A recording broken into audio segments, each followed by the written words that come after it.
एक बार गजेंद्र सरोवर के किनारे जाता है। सबको प्यास लगती है, उसके पुत्रों को प्यास लगती है, उसे खुद भी लगती है। तो सब सरोवर के किनारे जाते हैं और पानी ग्रहण करने के लिए वो सरोवर के भीतर जाता है। भीतर जाकर उसने जैसे पानी ग्रहण किया, जल क्रीड़ा होती है, वो अपने पुत्रों पर जल फेंक रहा है, मित्र साथ में है, सब लोग हंसी मजाक हो रहा है। तभी नीचे से एक ग्राह आता है। अब अकेला वो है सरोवर के अंदर। जल के नीचे से एक ग्राह आता है और ग्राह ने गजेंद्र के पैर को पकड़ लिया। अब गजेंद्र नीचे देखता है, ये तो साधारण ग्राह है, इससे मुझे क्या भय, ये मेरा क्या बिगाड़ेगा। तो गजेंद्र को लगता है अरे इससे तो मैं खुद ही जीत जाऊंगा। अभी उसने ध्यान ही नहीं दिया, तो वो अभी भी जल क्रीड़ा कर रहा है। कुछ समय बीत गया। अब ग्राह गजेंद्र को नीचे खींचना शुरू करता है। अब गजेंद्र को लगता है कि मुझ में शक्ति कम हो रही है, अब मुझे सहायता की आवश्यकता है। तब वो अपने मित्रों की तरफ देखता है, बोलते मुझे रक्षा की आवश्यकता है, तुम आओ अब मेरे साथ। मित्रों ने कहा कि अरे तुम्हें क्यों रक्षा की आवश्यकता पड़ेगी, तुम्हें खुद में इतनी शक्ति है, तुम चाहो तो किसी को भी हरा सकते हो, करो प्रयास करो अपना। गजेंद्र कहता है मुझसे नहीं हो रहा है, तब मैं तुमसे मदद मांग रहा हूं। वो कहते हैं कि अच्छा, मतलब जब तक राजा बनना है तब तक खुद आगे रहना है, और जब मुश्किल आती है तो फिर हम सब याद आ रहे हैं। खुद देखो, खुद समझो। अब ये जो लोग हैं ये हमारे आपके जीवन में भी होते हैं। कुछ लोग होते हैं तारीफ करने वाले।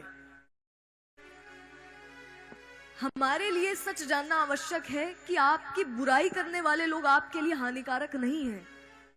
आपकी तारीफ करने वाले लोगों से आपको दूरी बनानी चाहिए। जो बुराई कर रहा है वो आपके सामने कर रहा है, उसके शब्द आपके सामने है, पर जो तारीफ कर रहा है पता नहीं उन बातों में कितना सत्य है और वो पीछे क्या सोच रहा है। गलती हमसे तब होती है जब हम अपनी तारीफों को सच मान लेते हैं। अगर कोई आपसे आके कह दे कि आप यहां के सबसे ज्ञानी व्यक्ति हैं, तो आप इसे सच मान लेंगे। अपने सत्य को कभी भूलिए मत। हम सब साधारण मनुष्य हैं। सिर्फ जो थोड़ी बहुत हमें विद्याएं हैं वो भगवान की कृपा से है। इससे अतिरिक्त हमारा कोई योगदान नहीं है समाज के हित में। हम अपना कर्म सिर्फ कर सकते हैं, उसके बाद वो कर्म सफल होगा नहीं होगा वो तय करते हैं। तो आपकी तारीफ जो लोग कर रहे हैं उनकी बातों को आप सुनिए, पर उसे सत्य मत मानिए, वरना फिर आपके व्यक्तित्व का विकास रुक जाएगा। तो मित्र कहते हैं कि खुद समझो। गजेंद्र को लगता है कि अभी तक मैंने इन लोगों के लिए कितने प्रयास किए हैं कि इन्हें कोई तकलीफ ना पहुंचे, और आज ये लोग मेरे मित्र कह रहे हैं कि खुद समझो। ये कैसे लोग हैं? वो अपनी पत्नियों की तरफ देखता है कि तुम तो मेरी सहायता करो, तुम आओ मेरे पास। पत्नियां कहती हैं कि जब आपके मित्र मदद नहीं कर पा रहे तो हम कैसे करेंगे। गजेंद्र मन में सोचता है कि ये परिवार है। जब तक मेरा समय चल रहा था तब तक सब मेरे पीछे थे, अब जब आज मुझे आवश्यकता पड़ी है तो एक व्यक्ति देख नहीं रहा है। अब वो अपने पुत्रों को देखता है कि तुम तो आओ, तुम्हारे लिए मैंने अपना जीवन लगा दिया, तुम्हारे लिए मैंने अपने जीवन को सिर्फ इतना बनाना चाहा कि मेरे पुत्रों को कोई तकलीफ ना हो, तुम तो मेरी मदद करने आओ। पुत्र कहते पिताश्री बड़े बड़े तो मदद कर नहीं पा रहे, हम तो खुद ही छोटे हैं, अभी हमसे क्या होगा। अब भागवत जी में इस पूरी कथा को हमसे जोड़ा गया है।